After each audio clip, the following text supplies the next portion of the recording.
Because reading is what? Fundamental.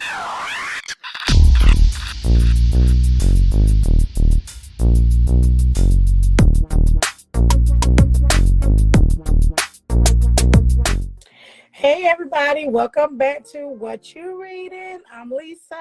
And I am Delize. Welcome back. This week we are doing a part 2 episode of the book we read the other day.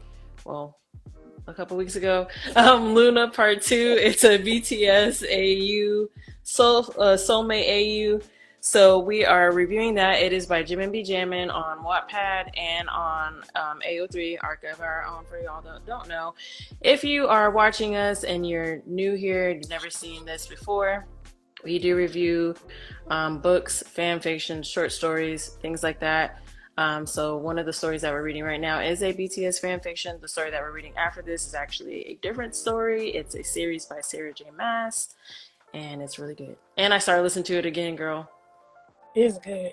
It is good. I had to restart it. Yeah, I had to restart it because I was like, I don't remember what happened. And then I started listening to it and I was like, I remember what happened. But I also have the physical book.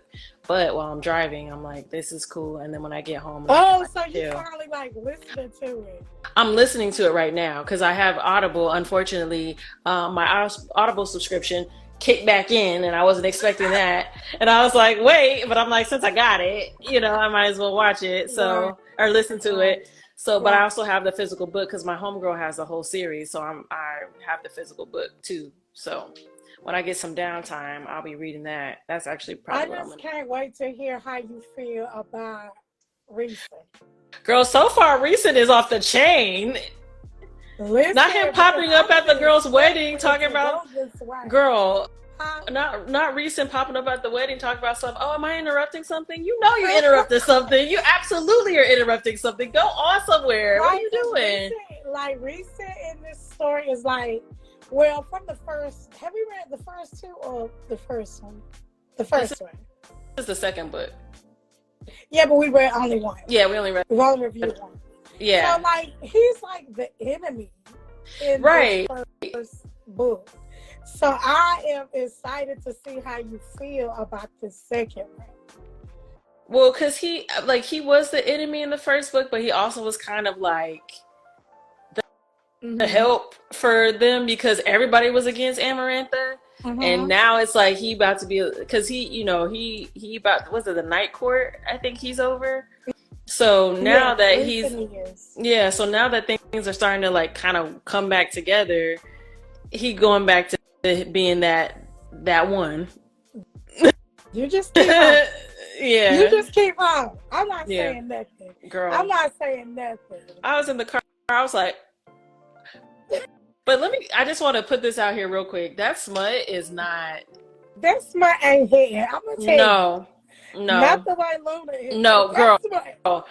That, because I was listening to it and she was talking about her and Tamlin getting down and I was like, this is very mild. Yeah, I was like, what? He did what? Where's the rest of it? Where's the juice? Where is it? Oh, it's not working out. What happened? Babe, let me tell you right now, that right there will never ever be as good as I don't know, it might be. As far as I have been listening to a lot of books on Audible, and I have not read or listened to no smut that compares to a fanfic smut. I'm just gonna let you know. I'm gonna try to read some or listen to or read these urban stories that they got, the urban brand or whatever, just to see if it's a little bit different because I'm like, everybody be talking about how deep and detailed the smut is, and I'm reading it like they literally skipped over all the detail. Listen, I'm gonna tell you, I've literally read like 10 urban books, because they be good and they be short, so I have to listen to a bunch of them. And baby, even that smut cannot compare to really. I'm so surprised. I mean, I'm not surprised, but I am kind of surprised in the same sense.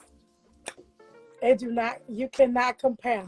Well, and this is what I was trying to tell my homegirl. She's like, no, it gets really smutty. I'm like, okay. And then I was like, but you read one of the stories that had a bunch of smut. And I was like, this isn't the same type of smut. Maybe don't But really know what smut is. well, she made a really good point. She was like, the stories that y'all read are heavily around smut. And I was like, not necessarily. Like, some of the stories that we read have these crazy storylines, but it also has a bunch of smut in it. And she was like, maybe because the stories that, you know, we're reading, the storyline is more important of what's going on. And then if there's smut in it, it just happens to be in there. And I was like, I mean, we've read some stories that haven't. Yes. It's equally as important. No, I agree. I totally agree. I need smut and great storyline. But you know, because a few of the stories.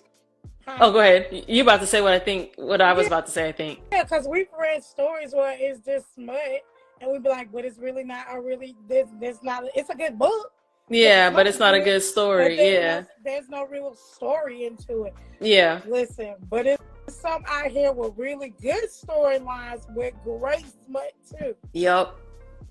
And these little other stories have not so far compared. Yeah, no, I can agree with you on that, because I was like, dang, when they hit that scene, I was like, oh, they about to have sex? I said, okay, cool. And then it started.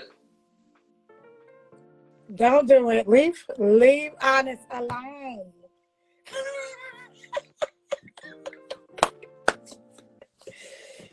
Leave Honest alone. All right.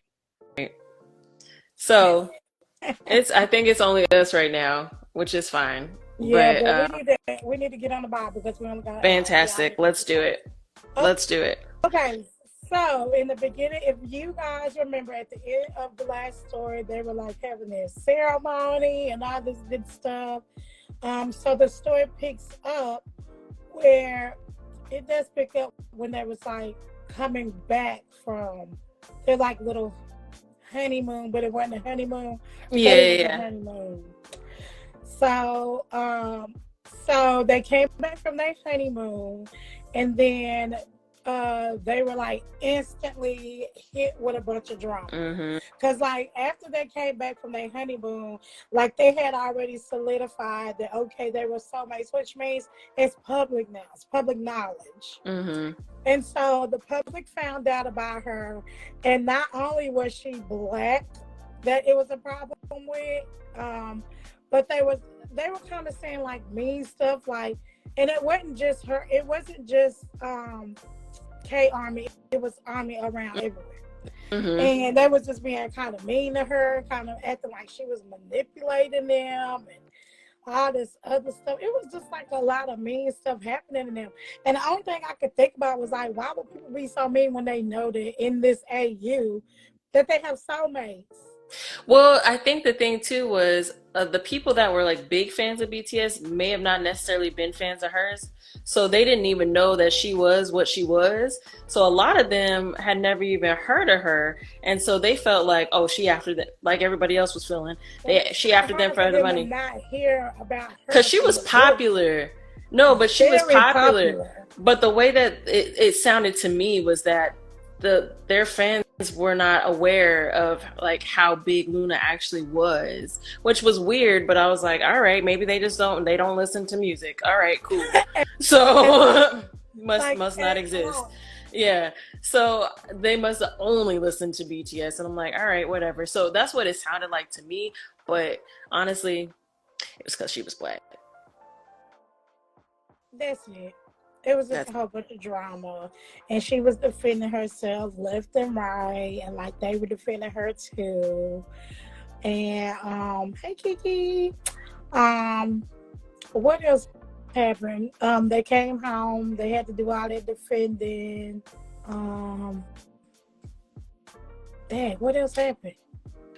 They had to come out. I know we kind of mentioned this in the last episode at the end, which I think it's in there. I'm not really sure. But in the end, we were talking about how in this book, they came up with this whole program because the company wanted them to do like this whole press release where they kind of like ignored it. And they were like, absolutely not. What we're going to do is we're going to come up with a program to help these people because clearly there's mental illness over there. Yeah. So let's get these programs together so that other people can be aware of what's going on and make sure that they have resources that they need so that they can go talk to these people because something is clearly wrong.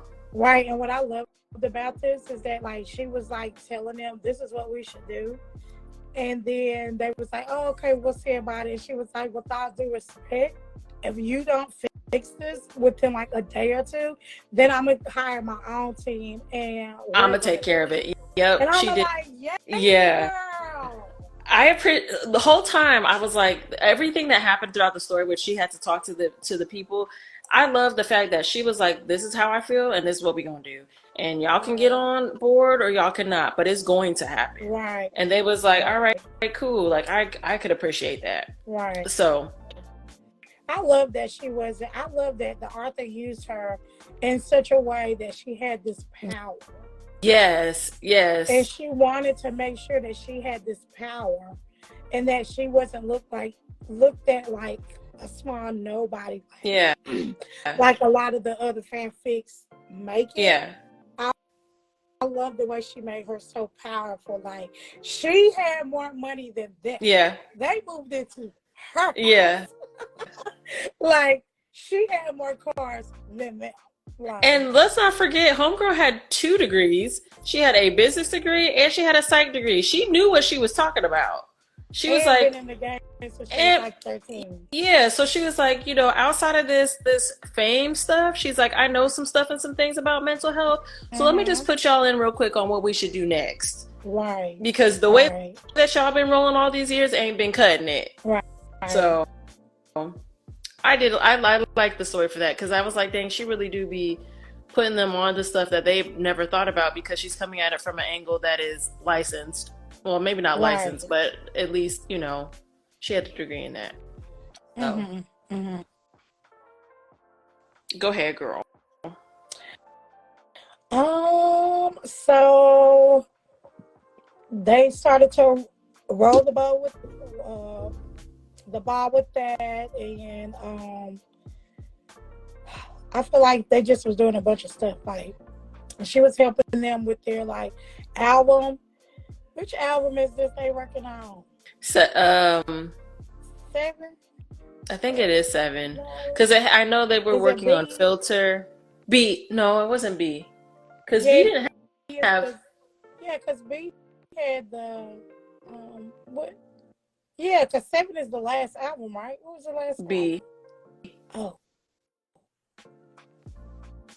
Because B had Butter on it, I think. And this is before that. So this is the album where they were doing the everybody had their like JK had My Time. And they had Filter. Tay and Jimin had Filter. Yeah, that one. Right, and she was just helping them like collectively do their music. Mm-hmm. And there was a whole bunch of smut in between. But homegirl was not only helping them do her music or their music, she was doing her own. She was releasing MVs. She was choreographing. She was directing people's videos and stuff. Like, she was doing the thing. Homegirl was busy. Busy. But in the meantime, all this, they're trying to get their songs together, playing on different things, shows. Homegirl's like got different things going on her end, and JK has a new stylist. Right, that's exactly what I was going into. Go for it. So JK has a new stylist, and the girl is obsessed with him, and she know it, and she already don't like her. You know, you be having that woman's intuition where you're just like, something about her. Yeah. Something about her. So she did not like this girl because this girl would like she would join the conversation with her and the girl, and she would the girl would cut her off or be like, anyway, so like we'll be talking to JK but anyway, you know what I mean? Like, she was dismissing everything she was saying. Like, she just didn't like her, and she brought it to JK and told him how she felt about it, and he was just like, oh, I really like her. Like, she's the first younger person. She's not so old. We got things to like that we can talk about. So I really like her. I don't think it's nothing like that. He said, that's gonna be a friend, and she was like, nah, bro. Yeah, she was like, nah, I ain't feeling her or whatever. And he was like, are you getting jealous? And she's like, no, I'm not getting jealous. He was like, yeah, you getting jealous. Mind you, Wait, let's not forget the reason is she had an attitude that day anyway Mm-hmm. because she had gotten, I think it was it Maxim? I think she had like outsold. She had the highest selling magazine cover like ever, Right. all over the place, and they Mm-hmm. were trying to talk mess about that. So she had an attitude Right. about that, and then something else came out right after that, and she had the highest selling in that because it was Maxim, and then it was like the Korea one, and she had the highest selling in that, and so she had to deal with all that mess. So she just wasn't in a good mood. So she trying to Right. come to him, expressing herself, saying, "Hey man, this is how I feel. I think you should look out." And Mm-hmm. even who was it? Tay and somebody else was like, "Yeah, man, I don't really know. Like something seemed a little off." And he's like, "You're just jealous." And so she lost it. Yeah. She went out for him because she was like, honey, I ain't got nothing to be jealous about. I do not. Honey, you are mine. Why do I have to be jealous? And he just kind of kept saying it and rubbed her the wrong way. She got pissed off about it. And they did eventually make up, but over time, this same issue was still here. Mm-hmm. So as this time has like gone on, like they have, honey, she made an album, her own album, a mixtape, all kind of mess. Like she had got into it with one of the girls that she used to be on a girl group with, and her dad. Oh, that's who that was? Yeah. I didn't even catch that. I just thought she was just some random girl in the business. I didn't realize it was a person that she used to. No, it was one of the girls from her girl group, and her dad was like one of the people from her old company. So when she made she did something, she made like a video or something, and the other girl came for her and tried to remix it and do all this mess. Homegirl said, "Say less." She came out with a whole diss album, and visuals, and shut them down. And did, and she said, "And oh, by the way, you'll be hearing from my lawyer, so because you owe me $100K, run me my money." Right. And she hadn't even said nothing about that little raggedy money because she really didn't even need it. Right. And when they did all that, she was like, now you about to give me my money. Yep. Off of principle. Mm-hmm. Girl, a mess. Yep. Go ahead, girl. All right. So she made that whole album. She came out with visuals, but she didn't know for certain if that girl was the one that was doing all the mess. So she tried to, because she had told them that she was going to do something, and that information ended up getting out. It got leaked. And so she was like, I'm pretty sure it's her, but we going to set her up again. So she sends out some information, is like, I think she set up a fake thing where she was like, oh, this and this is going to happen, just to see if it leaked, but they ain't hear nothing. Right. So, well, at least it wasn't really talked about in the story if they heard nothing or not. So they that whole situation kind of like, I don't want to say dies down, but you just don't hear about it again for a minute until later on. That little stuff happened. Remember, they went overseas. They went somewhere and they was on that private jet, and they came back and it was a bunch of fans there. So yeah, at the airport. Right, and somebody had leaked that they were going to be at that airport. So then they was like, okay, now people really trying it because they really leaking stuff. Yep. So they had a bunch of stuff to do while they was in LA. She had a home out there. She had a home in LA, a home in London, a home in New York, one in Houston, and I feel like on somebody's island. No, in New Orleans. There we go. So homegirl had homes and a private jet that she just upgraded because her other private jet wasn't cutting it. Listen, and they was on there like, how can you afford this? She was like, boo, this is the second one, upgrade. Right. Honey. I sold mine. I've already had one. Yeah, this is my second, thank you. Like, we got it over here. Don't be counting my coins. So she had a lot of stuff to take care of while she was out there, and they also had stuff to take care of while they were like recording and doing things like that.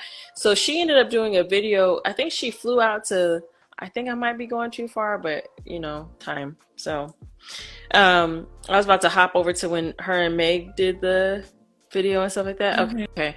So she ends up having a song that she's doing with Meg. She's going to do her video, direct her video or whatever. Happens to be the same week of her birthday.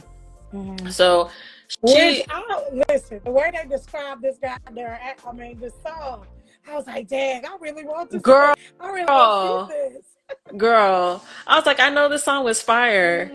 I know the song was fire. So they she has this whole video that she's gonna do with Meg. And so they do this, they write the song, the song's gonna be a hit. It's like a big deal. So then she has a show the next day. Meg has a show the next day. Well, Homegirl wasn't planning on doing nothing because it was her birthday and they were supposed to come out. BTS was supposed to come out, but they had told her that they couldn't make it and all this other stuff. So she was a little hurt and upset about it. But so she ended up deciding to go to Meg's concert because she had invited her to come.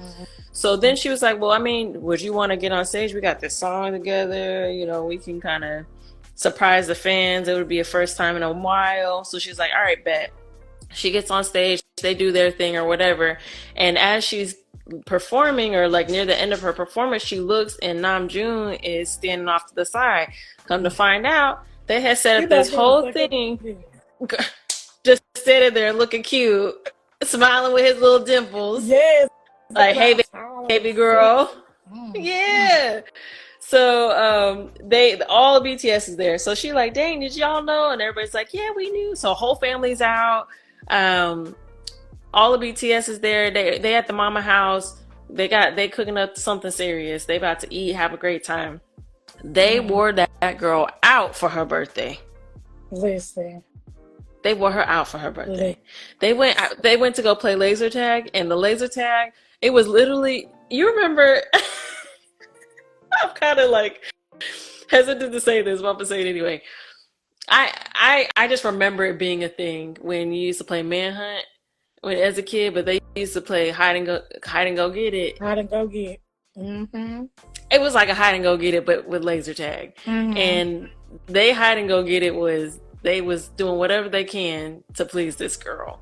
See, when you got money, because they rented out a whole laser tag thing just for them, so they could do whatever they wanted in there. And they didn't have no cameras or nothing active. I was like, okay. They was doing some things. Yeah, they was doing some stuff and something. I was like, okay, this sounds sexy. Right. So they had an event. They had a time. They had a laser tag time. She got home. She was like, I'm wiped. It's been a day. And right into it again. They taking care of our girl. They making sure she is good. Homegirl's like, should be taking care of them too. So. And you know what? I know we kind of skipped over this, but I just want to run back to it real quick. When she Dom, Namjoon, and Hobi. Listen. You know what I wanted her to do? I wanted her to Dom Jin. I don't know if that dynamic would have worked. But you know, I do love that JK is not like he's used like he's supposed to be used in the story. Yeah. Because I'm tired of all these stories trying to make him seem like he, like a little chump all the time. Yeah. I do agree with you on that. I like how they made him not just like, because they normally, especially in the ones that are where they deal with each other, they always make him super subby. Yeah. And this one, they definitely gave him Switch vibes. Right. And he had his moments to be complete Dom. He just called her by her real name. She couldn't stand it. It was like Katana. I was like, yeah, you better call her by her real name. Yep. She was like, what did you call me? He's like, you heard me? She's like, okay. Stop. Right. So, so they had a time, and then I'm trying to think what happens after that. Well, they still was celebrating for a couple of days because they was in New Orleans. And then they were in New Orleans, and then their biggest surprise is because she was really close to her grandfather. Her grandfather had that like little Jew joint at the back of the house somewhere. Yeah. But BTS had it expanded, and they fixed it up really nice. So that was a big surprise to her that they went in there and they fixed that whole thing. And I love the relationship that the mama got with all of them. I know, like just such a mama. It was Yes, like cute. Like she was like, y'all are my daughter's soulmates. Like y'all family. right, Period. Like y'all part of the family. right. Her uncles and them was there. Like it Listen, sounded Uncle so be cute. talking junk. Listen, this is what I love about this book because the uncles be talking junk. Like it was such like it. I loved it. I loved that part. I feel like they did a really good job at making it seem. It felt very, very like you could relate to it.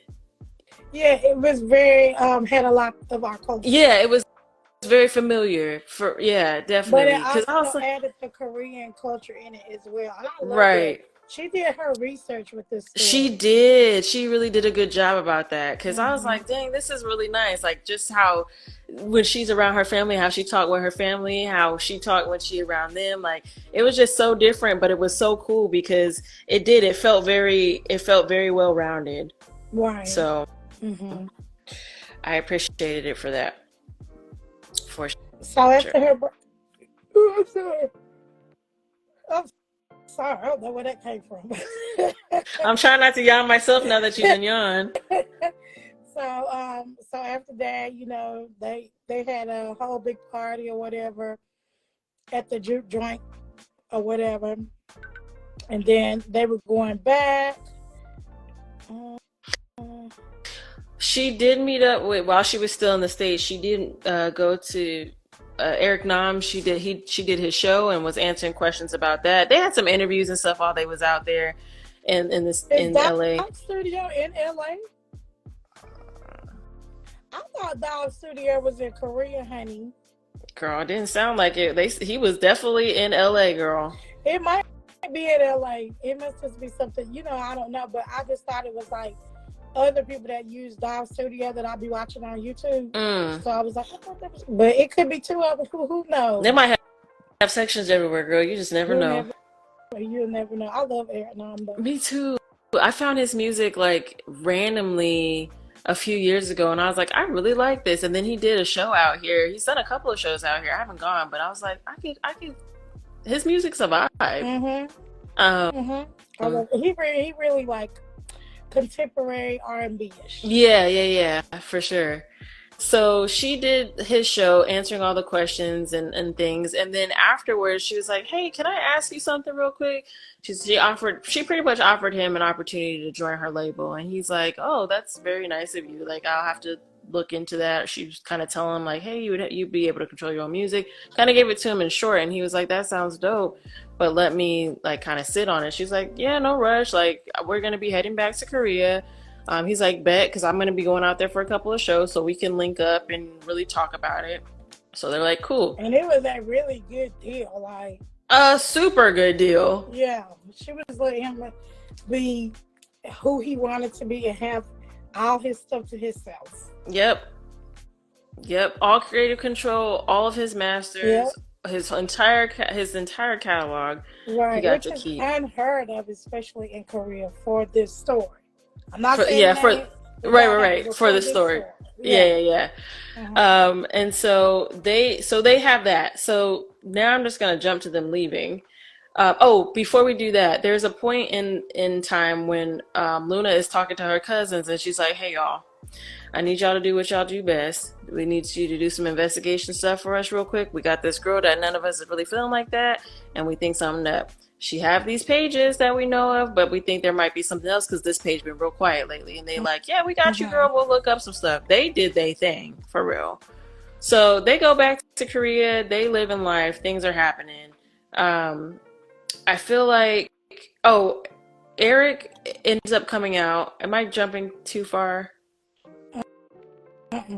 So them having, because they have a bunch of sex in between all of this. Eric, it's just what happens. It just is what happens. Eric ends up coming out and he's like, hey, you know, I want to meet up, but is it possible? Like, she's like, well, I'm about to have dinner right now, but you're more than welcome to come over. So he's like, bet, send me the Addy. I'll be there in a sec. So she's like, cool. He comes over, they have dinner, everything's cute, cuddly, and he's like, all right, down to business. So they go talk in her studio. She tells him all the details about the deal, all the parameters of it, how it works, what the money is coming from, what she gets, what he gets, all this other stuff. And so he's like, this sounds awesome. I would love to do this. I want to sign up today. And she's like, can't do that. Got to talk to the lawyers, but we'll write something up. We'll send it over, all that. So he's going to sign with her label. Everything is cool. There's something that happens later on, but I can't remember exactly what happens. But I'm going to just hop to, do you want to hop to when the cousin calls her and it's like, hey girl, do you want to do that? Is there people on TikTok? Yeah, it's a couple people. Okay. TikTok. It's like 2, not a lot. Okay, that's cool. But they listen. Okay. Somebody say, "Dang, my phone died. I gotta go." Oh dang. But go ahead, girl. If you want to talk about from the cousin. What was it, man? The cousin. No, you're good. The cousin reaching out to her and telling her like, "Hey, girl, it's about to go down." Okay. So remember when? You mean the manager? No, the manager didn't call her. I thought it was the cousin that called her because she was the one that had them looking up that research. Oh, but I thought that Lola came and was telling her girl all this stuff was happening. Oh, I thought it was Jenny. Okay, maybe not.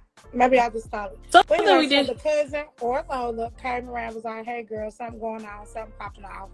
Is this what you're talking about? Mm-hmm. And then she was like, what's going on? Was she with the BTS by then? Oh, no, she was getting ready to be with them. She was with some of them, and some of them were gone. They were at the company. Yeah. And she was like, don't freak out, but this is what's happening right now. This girl got JK drugged up, tied up.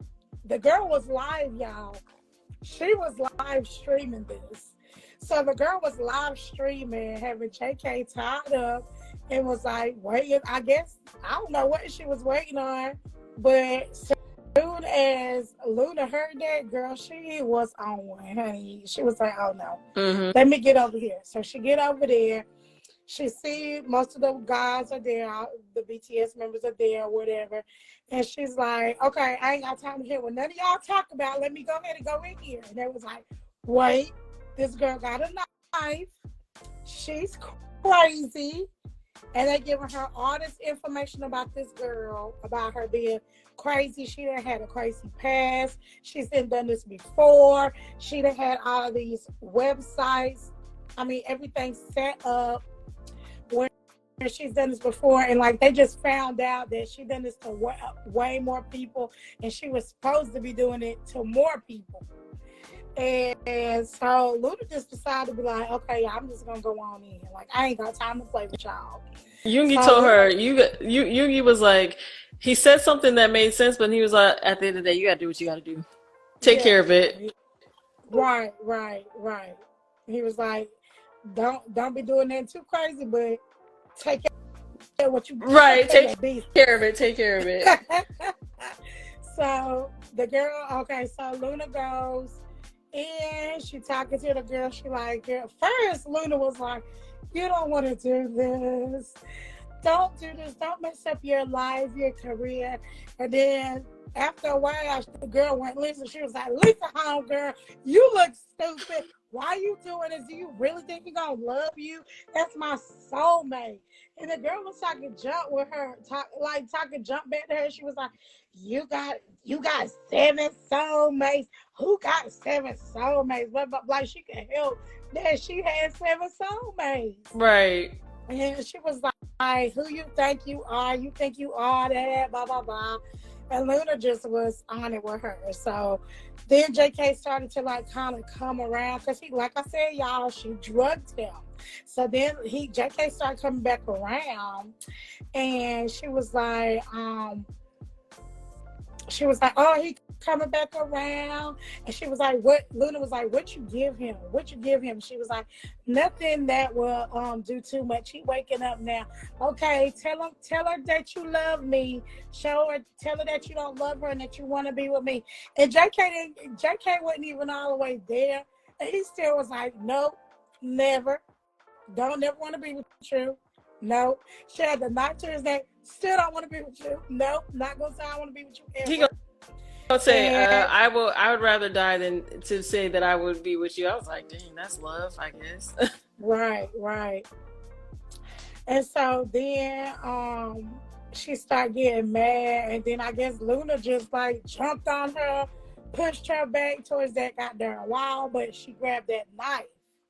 That knife had to be sharp As hell, girl, because the damage that it did was wild. But let's talk about the fact that she whooped her ass. She did not play with her. She was like, first of all, she was circling around her while she was talking so that she could get her a little bit distracted, which was all she needed to do. Mm-hmm. So she got close enough and knocked that knife out her, or hit her so she could grab the knife, cutting her whole hand up. They bump into a mirror, glass everywhere. She is whooping her ass. She's beating the mess out of her. She hitting her nose. She bleeding like crazy, but she don't know where the blood coming from because at this point she done blacked out. Mm-hmm. So she just fighting. They having to pull her off. All security coming in, all the boys coming in. They pulling her off of her. She's like, I hate that bitch. Like she was like, I was just imagining her. Yes. Same. Same. So then Jim was just like, hello, wait a minute, calm down, you hurt, baby. You hurt, calm down. And that's when she was like, huh? And like blacked out. Yep. And she passed out because she lost so much blood. And then after all that, homegirl was in the hospital because they had to get her in the hospital. They had to make sure they had to get JK stomach pump. Yep. So they did all that. And she's in the hospital for days. She is she's like knocked out completely. She's been in the hospital for days because when they had to do emergency surgery on her hand because that's how deep the cut was. Mm-hmm. Well, when they was trying to do emergency surgery, apparently the anesthesia wasn't really working like it was supposed to. So they had to do some other stuff, which put her out. And so she was out for like 3 days. Mm-hmm. Her right hand was fine. Her left hand was messed up. So she finally starts to wake up. Everybody's there and they're kind of like telling her what happened, and the doctor's like, I just need to make sure that you're cool from the anesthesia. Do you remember what happened? She's like, yeah, I beat that bitch.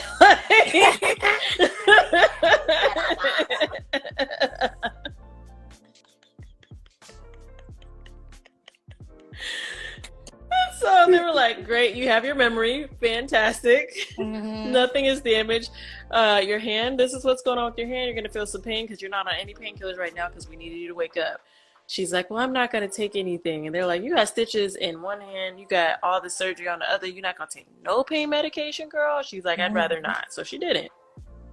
So they supposed to be getting out. I think the next day they're supposed to be getting out. So she was like, all right. They decided to do a live while she was in there. And she's like, hey, y'all, just want to let you know I'm good. But like, this is what's going on. JK popped his head and was like, she was like, he's good. He was like, hey, what's up? I'm straight. Popped out. And she was like, this is what's going on. Oh, by the way, I'm going to be leaving. So I need y'all to chill out outside. Bunch of security details about to be coming in. And we need to make sure that we can get home safely so that, you know, we can go ahead and rest because I'm tired. Mm-hmm. It's been a rough couple of days. Mm-hmm. So she ends up getting home. Everything's cool. And they are waiting on this girl hand and foot. I just love how they take care of this. Like, I feel like they all take care of each other very well. But like particularly how they care for her is just so cute. It's so cute.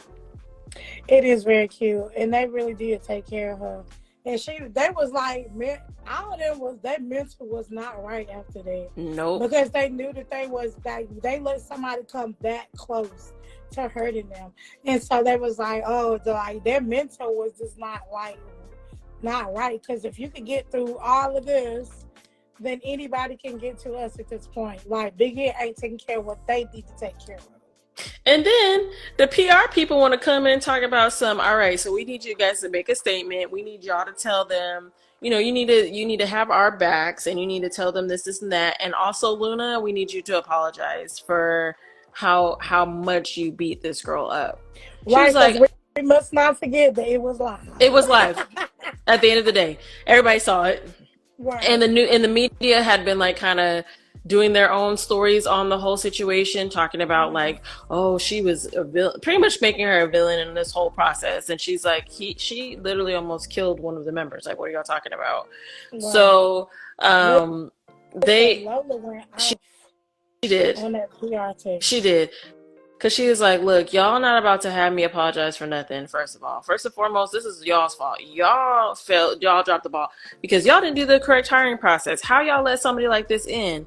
Like, this should have never even happened to begin with. And you want us to apologize? And you want me to apologize? And you want us to have your backs when you don't even care about whether we live or die? Because the PR people was like, well, we need to still be able to go on tour. So we need to let them know that the tour is still happening, or we're gonna have to give out refunds, forgetting the fact that one of their members could have been gone.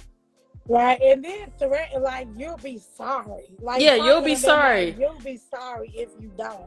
They was like, okay, so here's what we're not gonna do. She's like, first of all, if I had been any other person, y'all would not be asking me to apologize for anything. Y'all are making me apologize because now I'm looking like the angry black woman. I'm looking mad aggressive, and y'all feeling some type of way about that. She's like, that's not gonna fly. It's like, you know how that makes me feel? And y'all don't even care about the well-being of your own people. Right. So, she was like, and I'm not gonna apologize because I'm a black woman, and y'all keep trying to make the black woman look like the victim all the time.